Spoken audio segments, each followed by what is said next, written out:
प्यारे भक्तों, भगवान श्री हरि विष्णु को धन, ऐश्वर्य और समृद्धि का स्रोत माना गया है और उनकी कृपा से धन, सुख और सफलता की कभी कमी नहीं होती। यदि आप आर्थिक तंगी, कर्ज और धन की कमी से परेशान हैं, तो भगवान विष्णु का यह मंत्र आपके लिए चमत्कारी साबित हो जाएगा।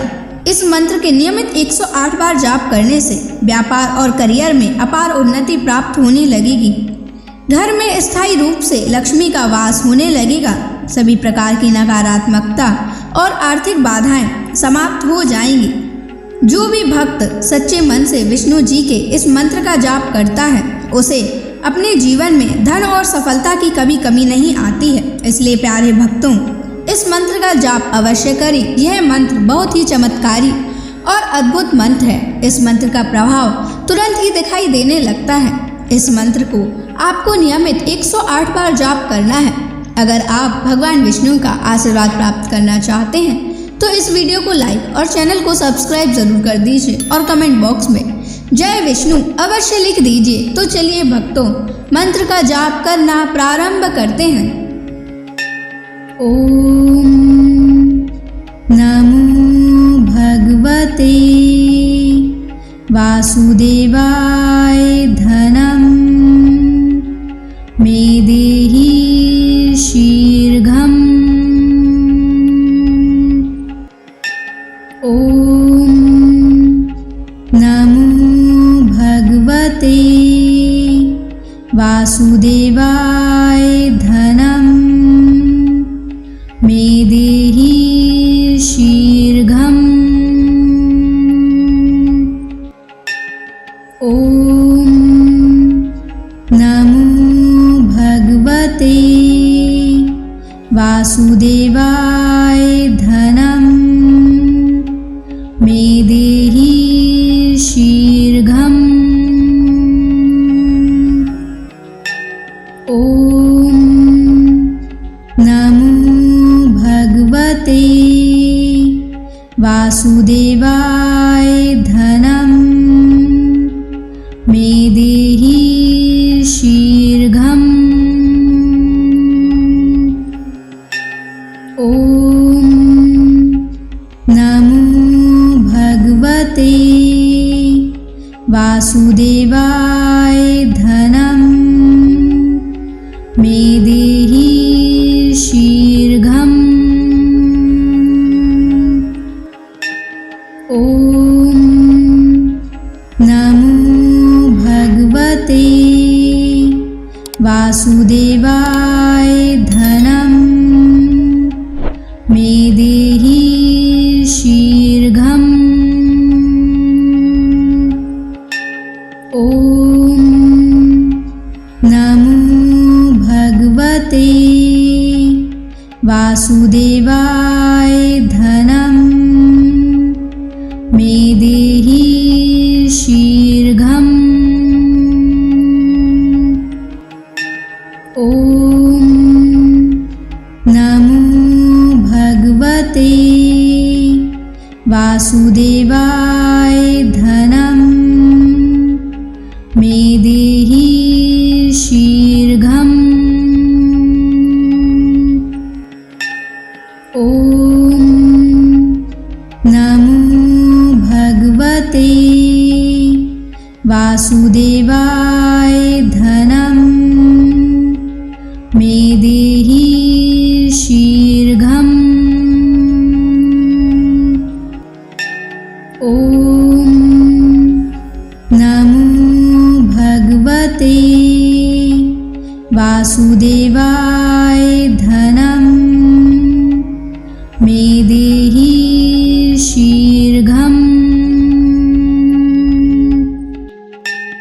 ओम नमो भगवते वासुदेवाय धनम मे देहि शीघ्रम्। ओम नमो भगवते वासुदेवाय धनम मे देहि शीघ्रम्।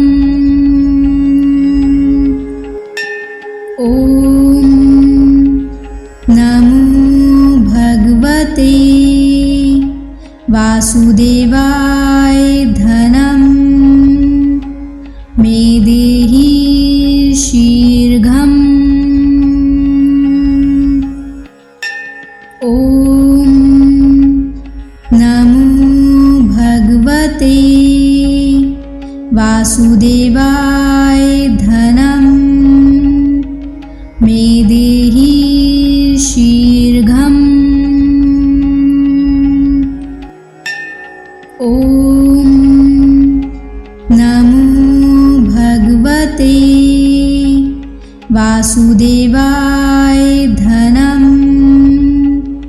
मे देहि शीघ्रम्।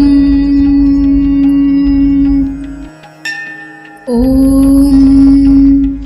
नमो भगवते वासुदेवाय धनं मे देहि शीघ्रम्। ॐ नमो भगवते वासुदेवाय धनं मे देहि शीघ्रम्। ॐ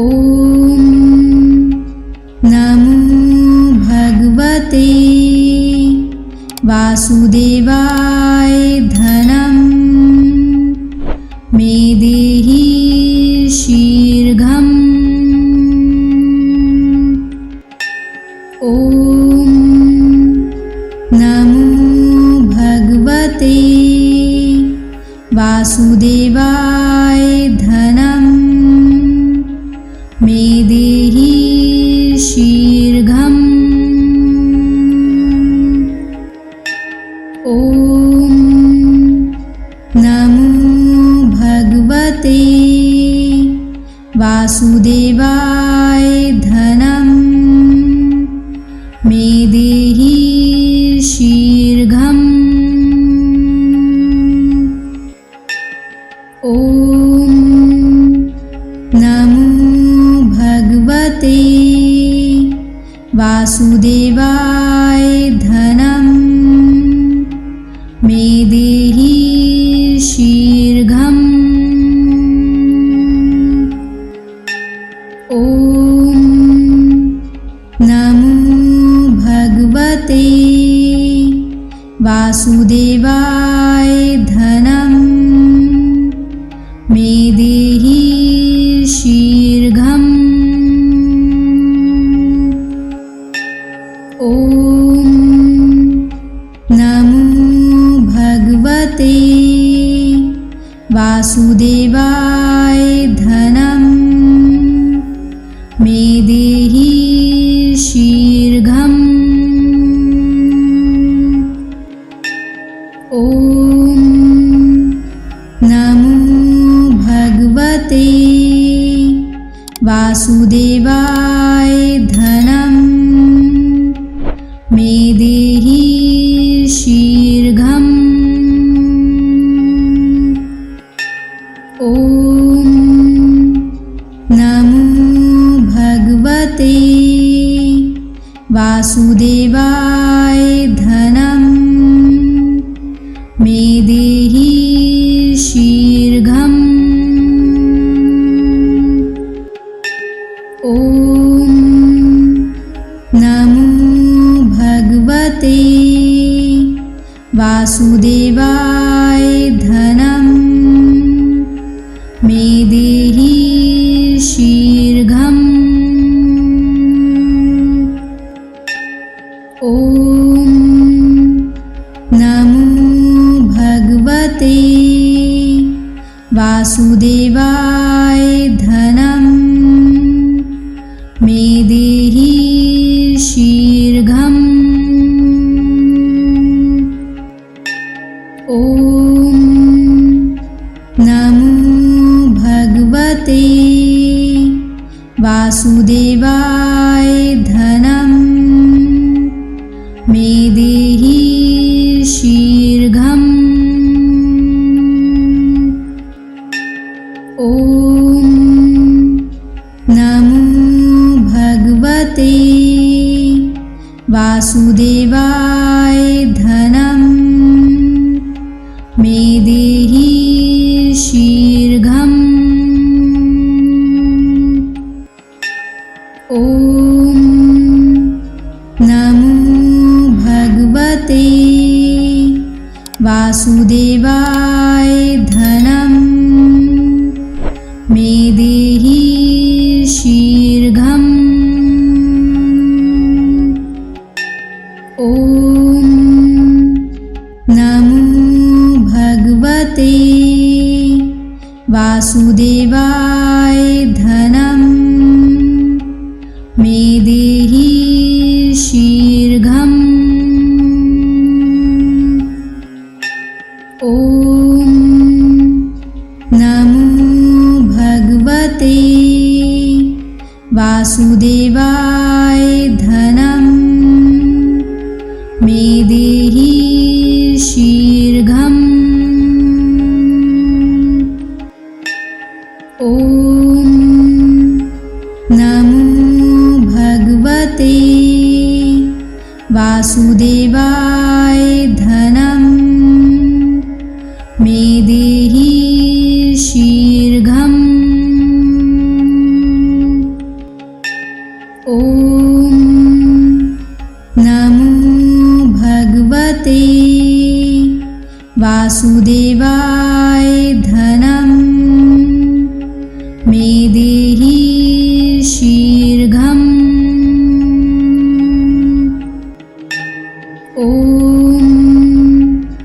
नमो भगवते वासुदेवाय धनं मे देहि शीघ्रम्। ॐ नमो भगवते वासुदेवाय धनं मे देहि शीघ्रम्। ॐ नमो भगवते वासुदेवाय धनं मे देहि शीघ्रम्। ॐ नमो भगवते वासुदेवाय धनं मे देहि शीघ्रम्। ॐ नमो भगवते वासुदेवाय धनं मे देहि शीघ्रम्। ॐ नमो भगवते वासुदेवाय धनं मे देहि शीघ्रम्। ॐ नमो भगवते वासुदेवाय धनं मे देहि शीघ्रम्। ॐ नमो भगवते वासुदेवाय धनं मे देहि शीघ्रम्। ॐ नमो भगवते वासुदेवाय धनं मे देहि शीघ्रम्। ॐ नमो भगवते वासुदेवाय धनं मे देहि शीघ्रम्। ॐ नमो भगवते वासुदेवाय धनं मे देहि शीघ्रम्। ॐ नमो भगवते वासुदेवाय धनं मे देहि शीघ्रम्। ॐ नमो भगवते वासुदेवाय धनं मे देहि शीघ्रम्। ॐ नमो भगवते वासुदेवाय धनं मे देहि शीघ्रम्। ॐ नमो भगवते वासुदेवाय धनं मे देहि शीघ्रम्। ॐ नमो भगवते वासुदेवाय धनं मे देहि शीघ्रम्। ॐ नमो भगवते वासुदेवाय धनं मे देहि शीघ्रम्। ॐ नमो भगवते वासुदेवाय धनं मे देहि शीघ्रम्। ॐ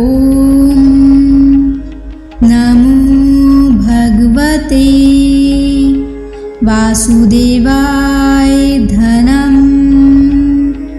मे देहि शीघ्रम्। ॐ नमो भगवते वासुदेवाय धनं मे देहि शीघ्रम्। ॐ नमो भगवते वासुदेवाय धनं मे देहि शीघ्रम्। ॐ नमो भगवते वासुदेवाय धनं मे देहि शीघ्रम्। ॐ नमो भगवते वासुदेवाय धनं मे देहि शीघ्रम्। ॐ नमो भगवते वासुदेवाय धनं मे देहि शीघ्रम्। ॐ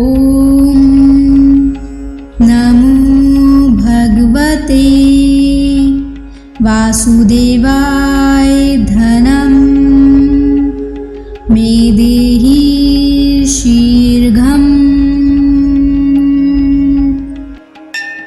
ॐ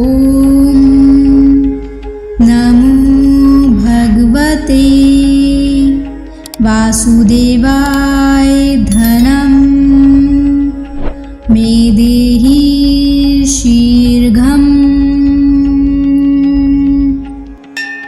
ॐ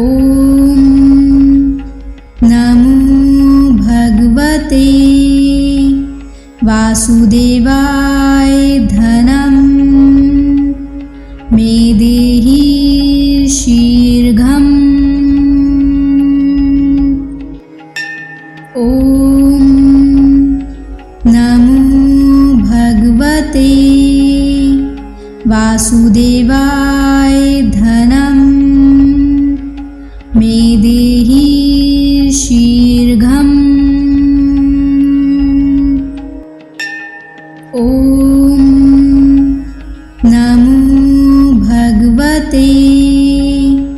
वासुदेवाय धनं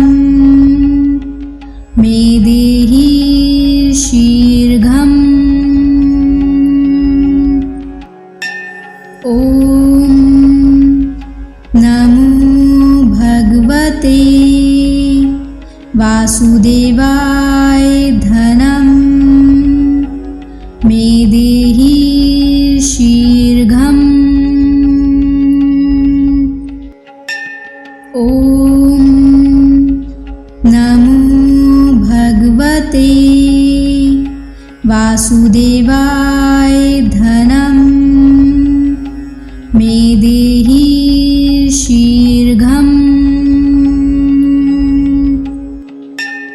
ॐ नमो भगवते वासुदेवाय धनं मे देहि शीघ्रम्। ॐ नमो भगवते वासुदेवाय धनं मे देहि शीघ्रम्। ॐ नमो भगवते वासुदेवाय धनं मे देहि शीघ्रम्। ॐ नमो भगवते वासुदेवाय धनं मे देहि शीघ्रम्। ॐ नमो भगवते वासुदेवाय धनं मे देहि शीघ्रम्। ॐ नमो भगवते वासुदेवाय धनं मे देहि शीघ्रम्। ॐ नमो भगवते वासुदेवाय धनं मे देहि शीघ्रम्। ॐ नमो भगवते वासुदेवाय धनं मे देहि शीघ्रम्। ॐ नमो भगवते वासुदेवाय धनं मे देहि शीघ्रम्। ॐ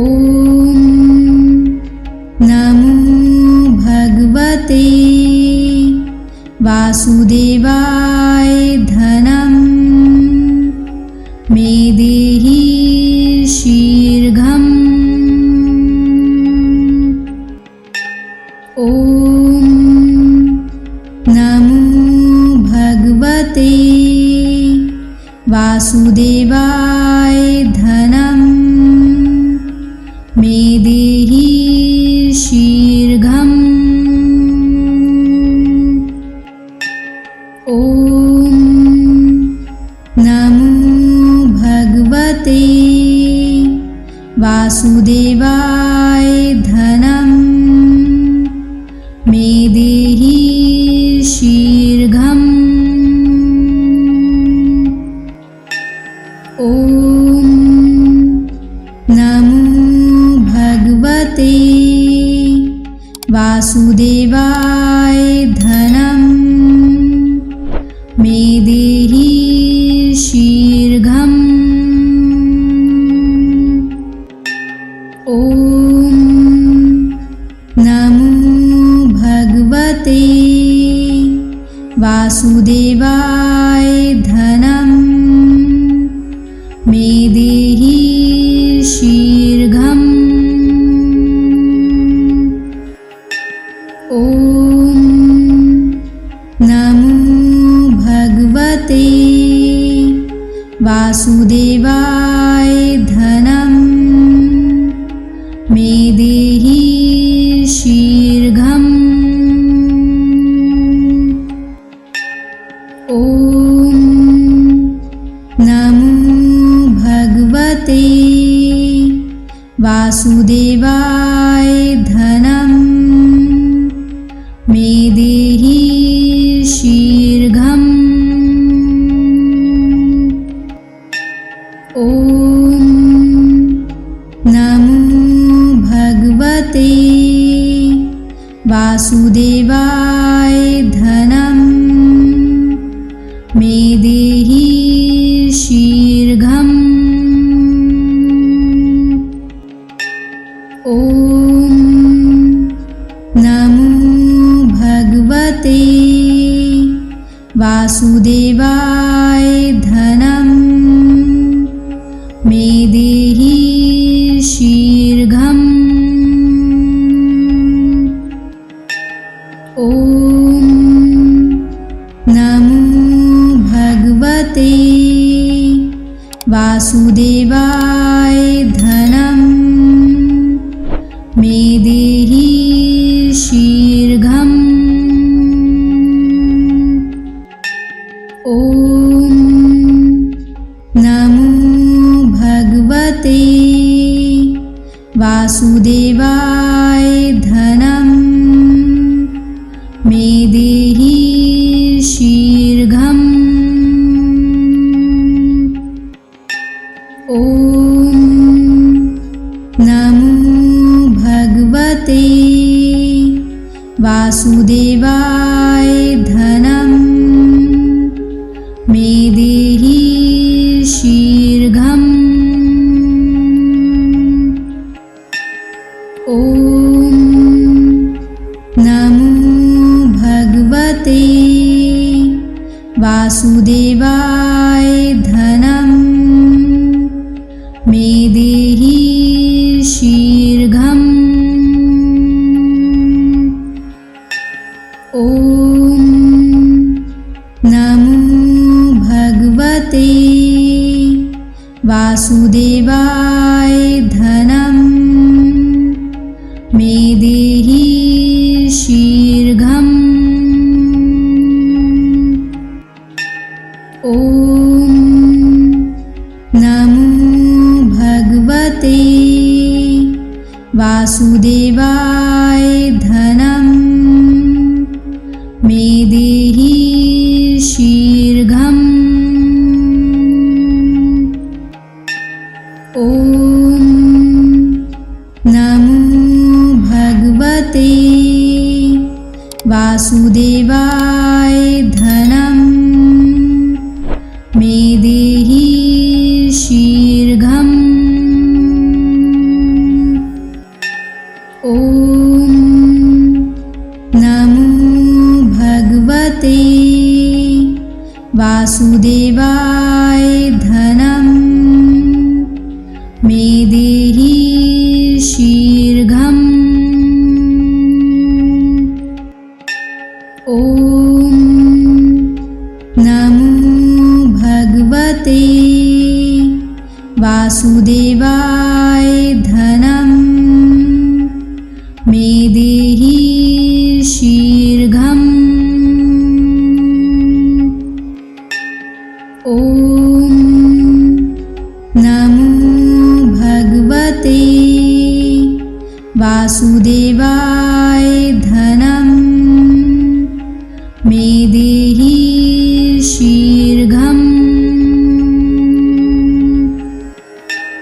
ॐ नमो भगवते वासुदेवाय धनं मे देहि शीघ्रम्। ॐ नमो भगवते वासुदेवाय धनं मे देहि शीघ्रम्। ॐ नमो भगवते वासुदेवाय धनं मे देहि शीघ्रम्। ॐ नमो भगवते वासुदेवाय धनं मे देहि शीघ्रम्। ॐ नमो भगवते वासुदेवाय धनं मे देहि शीघ्रम्। ॐ नमो भगवते वासुदेवाय धनं मे देहि शीघ्रम्। ॐ नमो भगवते वासुदेवाय धनं मे देहि शीघ्रम्। ॐ नमो भगवते वासुदेवाय धनं मे देहि शीघ्रम्। ॐ नमो भगवते वासुदेवाय धनं मे देहि शीघ्रम्। ॐ नमो भगवते वासुदेवाय धनं मे देहि शीघ्रम्।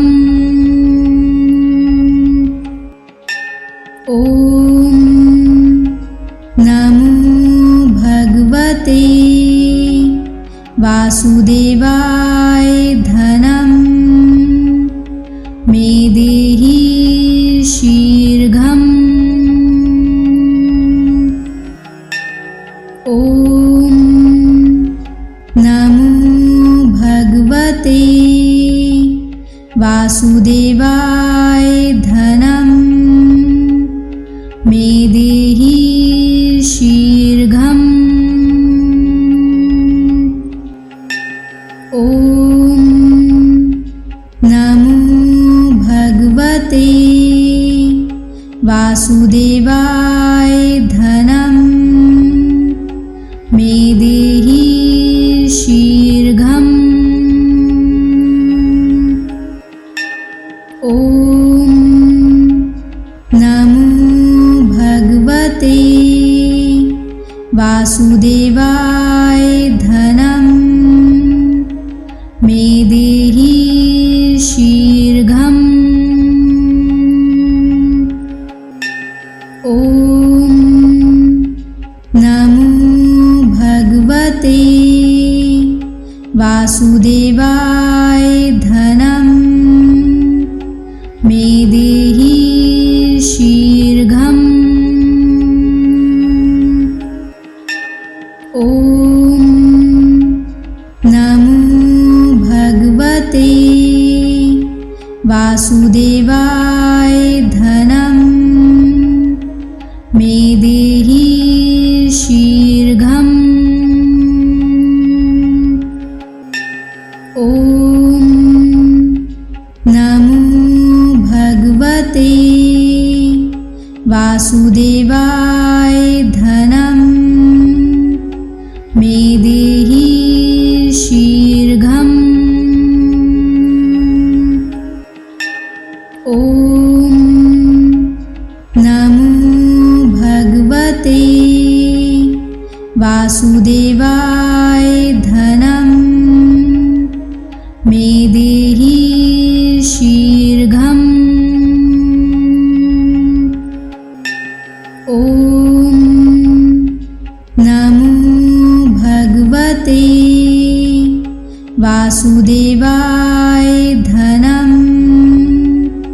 मे देहि शीघ्रम्। ॐ नमो भगवते वासुदेवाय धनं मे देहि शीघ्रम्। ॐ नमो भगवते वासुदेवाय धनं मे देहि शीघ्रम्। ॐ नमो भगवते वासुदेवाय धनं मे देहि शीघ्रम्। ॐ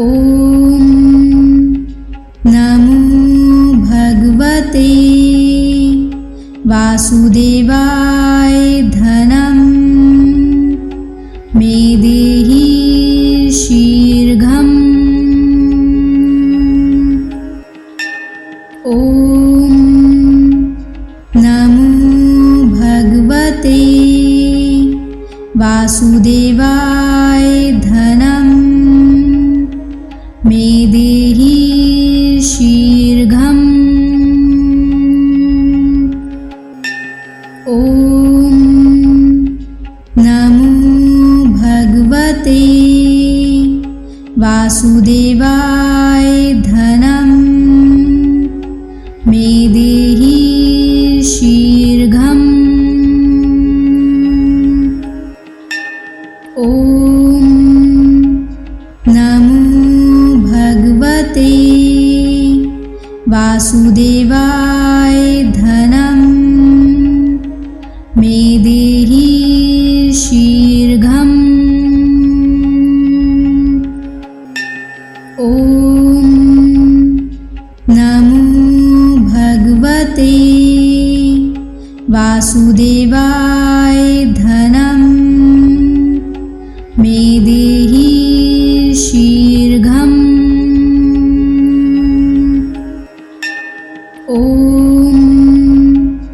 नमो भगवते वासुदेवाय धनं मे देहि शीघ्रम्।